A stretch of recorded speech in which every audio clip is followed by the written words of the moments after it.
প্রথমেই বলে রাখি আমি খুবই ব্যাকডেটেড একটা মানুষ। আমি একদমই ফ্যাশনেবল না বা ফ্যাশন সচেতনও না। আমার কাছে মনে হয় যা পরলে ভালো লাগে, যা আমি প্রতিদিন ক্যারি করতে পারবো, ওয়েদার টু ওয়েদার, যেটা আমার জন্য খুবই কমফোর্টেবল টু ওয়্যার এবং লং টাইম আমি ওয়্যার করতে পারবো, আমি সবসময় সে ধরনের পোশাকই বা সেই ধরনের মেকআপ বলি, লুকস বলি, আমি সেটা পরিধান করতে পছন্দ করি আসলে।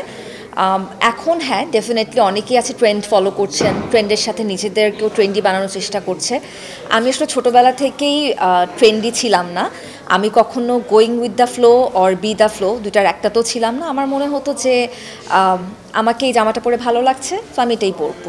কিন্তু হ্যাঁ, ছোটোবেলার থেকে একটা বিষয় আমি খুব নিজে আসলে সচেতন ছিলাম। এটা কখনো পরিবার থেকে বলেনি আমাকে বা কেউ কোনো চাপ দেয়নি। আমি একটু রাগঢাক পোশাক পরতে আমি আসলে অনেক স্বাচ্ছন্দ্য বোধ করি। সেক্ষেত্রে যদি এমন কোনো ক্যারেক্টার আমাকে প্লে করতে না হয় যেখানে আসলে কস্টিউমটা একটু ডিফারেন্ট কস্টিউম চাচ্ছে বা একটু ফ্যাশনেবল কস্টিউম চাচ্ছে অর টু মাচ ওয়েস্টার্ন চাচ্ছে, এই ধরনের যদি কোনো প্রেশার না থাকে তখন আমি আসলে এটাকে অ্যাভয়েড করে যাই। আর যদি খুব বেশি প্রেশার থাকে তখন আমি বলে নিই যে ভাইয়া সরি, আপু বা ভাইয়া সরি, আমি আসলে এটা পড়তে পারছি না। সো এতটুকুই জাস্ট একটু রেস্ট্রিকশন আমার ব্যাপারে আছে। এছাড়া ঠিক আছে, যেটা পরে আমাকে ভালো লাগছে আমি সেটাই ক্যারি করতে পছন্দ করি।